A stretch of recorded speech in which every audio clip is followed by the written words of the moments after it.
Israel और Iran के बीच हो रहे मौजूदा युद्ध का मुख्य कारण क्या है? क्या यह युद्ध केवल इन दो देशों के बीच ही सीमित रहेगा या यह पूरे क्षेत्र को प्रभावित करेगा? हिजबुल्लाह और हमास जैसे प्रॉक्सी समूहों की इस संघर्ष में क्या भूमिका है? इस युद्ध में वैश्विक शक्तियों जैसे अमेरिका और रूस की क्या भूमिका हो सकती है? क्या यह युद्ध तीसरे विश्व युद्ध की शुरुआत कर सकता है? ईरान और इजराइल की सैन्य क्षमताओं में क्या अंतर है? क्या मध्य पूर्व की तेल आपूर्ति पर इस संघर्ष का असर पड़ेगा? संयुक्त राष्ट्र और अन्य अंतर्राष्ट्रीय संस्थान इस युद्ध को रोकने के लिए क्या कर रहे हैं? क्या शांति समझौते की कोई भी संभावना है या यह संघर्ष और बढ़ेगा? चलिए इस वीडियो में आगे सब जानते हैं।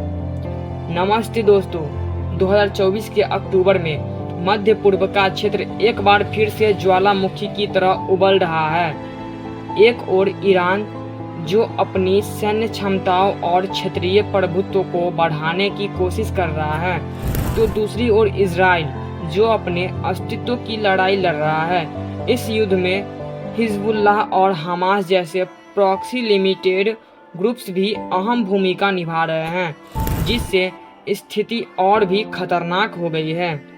क्या यह संघर्ष केवल दो देशों तक सीमित रहेगा या यह पूरे क्षेत्र और शायद दुनिया को खींच लाएगा?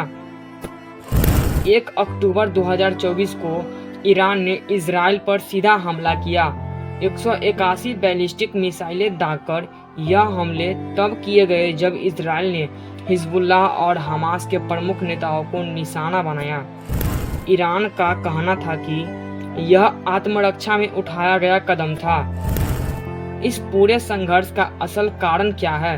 वर्षों से ईरान और इजराइल के बीच तनाव बढ़ता जा रहा है। दोनों देशों की रणनीति और उनकी सैन्य शक्ति अब सीधे टकराव की स्थिति में आ गई है। इस हमले में इजराइल की आयरन डोम प्रणाली ने अधिकतर मिसाइलें को मार गिराया, लेकिन कुछ मिसाइलें तेल अवीव और अन्य महत्वपूर्ण सैन्य ठिकानों पर गिरी, जिससे कुछ इमारतों को नुकसान पहुंचा। अभी हाल ही में इजराइल ने लेबनान में हिजबुल्लाह के ठिकानों पर 2000 से अधिक हमले किए और दावा किया कि उन्होंने 250 हिजबुल्लाह लड़ाकों को मार गिराया। इसके साथ ही हिजबुल्लाह और हमास द्वारा भी इजराइल के दक्षिणी हिस्सों पर रॉकेट हमले किए जा रहे हैं। 5 अक्टूबर 2024 को इजराइल और ईरान के बीच ताज़ा सैन्य कार्रवाई तेज हो गई। लेबनान से हिजबुल्लाह ने उत्तरी इजराइल पर 9 बड़े हमले किए, जबकि इजराइल ने हिजबुल्लाह के प्रमुख ठिकानों पर जवाबी हवाई हमले किए। साथ ही इजराइल के सशस्त्र बलों से सीरिया के होम्स प्रांत में एक ड्रोन हमला किया, जिसमें एक सीरियाई अधिकारी मारा गया। ईरान ने इस हमले की कड़ी निंदा की और अधिक आक्रमण कदम उठाने की धमकी दी। इजराइल की सेना ने बताया कि उन्होंने गाजा और लेबनान में कई आतंकवादी ठिकानों को निशाना बनाकर तबाह किया है। सीरिया में इजराइल के हमले से एक सीरियाई अधिकारी की मौत हो गई और लेबनान में इजराइल की जवाबी कार्रवाई से 5 नागरिक मारे गए। इधर ईरान ने अपना जवाबी हमला करने का संकेत दिया है, जिससे हालात और बिगड़ सकते हैं। यह संघर्ष केवल ईरान और इजराइल तक सीमित नहीं है।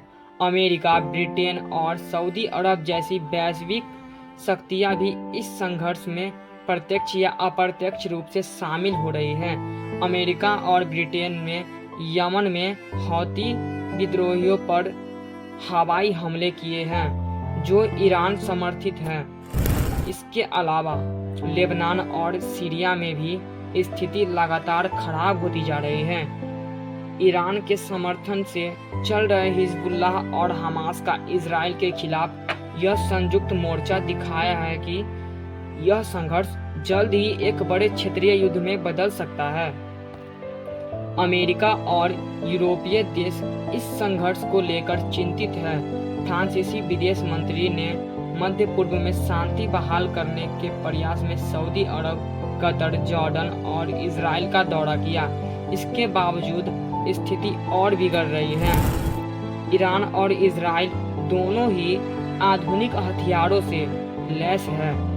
इजराइल के पास अत्याधुनिक मिसाइल डिफेंस सिस्टम और आयरन डोम है, जबकि ईरान के पास बैलिस्टिक मिसाइलें और ड्रोन तकनीक है।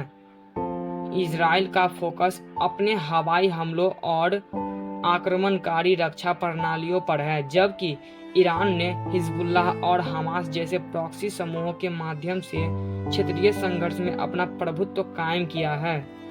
हाल ही में ईरान ने फत्ताह-1 और खैबर सेकंड जैसे मिसाइल सिस्टम का प्रयोग किया है, जो इजराइल के रक्षा तंत्र के लिए चुनौती बने हैं। विशेषज्ञों का मानना है कि यह युद्ध आने वाले समय में वैश्विक स्तर पर गहरे प्रभाव डाल सकता है।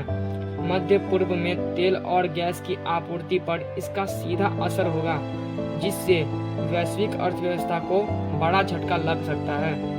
इसके अलावा अगर यह युद्ध और फैलता है तो इसमें रूस, चीन और अन्य क्षेत्रीय शक्तियां भी शामिल हो सकती है। क्या यह संघर्ष एक वैश्विक युद्ध में बदल जाएगा? यह सवाल अब हर किसी के मन में है। क्या यह संघर्ष शांति की किसी दिशा में जाएगा या यह दुनिया को एक और विश्व युद्ध की ओर धकेल देगा? संयुक्त राष्ट्र और अन्य अंतर्राष्ट्रीय संस्थान शांति की दिशा में प्रयास कर रहे हैं, लेकिन इन प्रयासों के बीच लगातार बढ़ती हिंसा और दोनों पक्षों की कठोर स्थिति ने शांति के रास्ते को मुश्किल बना दिया है। इजराइल और ईरान दोनों ही अपने स्थिति से पीछे हटने के लिए तैयार नहीं हो रहे हैं। इससे स्पष्ट है कि कूटनीतिज्ञ प्रयासों को और तेज और प्रभावी बनाना होगा। यह युद्ध सिर्फ इजराइल और ईरान की लड़ाई नहीं है, यह पूरी दुनिया के लिए एक चेतावनी है कि कैसे क्षेत्रीय संघर्ष वैश्विक शांति को खतरे में डाल सकते हैं। आने वाले हफ्ते और महीने बेहद महत्वपूर्ण होंगे। क्या यह युद्ध मध्य पूर्व की दिशा को हमेशा के लिए बदल देगा या यह हमें किसी और विनाशकारी युद्ध की ओर ले जाएगा? इस युद्ध के बारे में आपकी क्या राय है? क्या शांति का कोई रास्ता निकल सकता है या हमें और हिंसा देखने को मिलेगी? अपनी विचार कमेंट बॉक्स में बताएं और इस चैनल को सब्सक्राइब करें ताकि हम आपको इस मुद्दे पर ताज़ा अपडेट देते रहें। और वीडियो पसंद आया हो तो लाइक करें और अपने दोस्तों और फैमिली में शेयर जरूर करें ताकि हर कोई इस वीडियो के माध्यम से जान सके। तब तक के लिए धन्यवाद। जय हिंद इंडिया।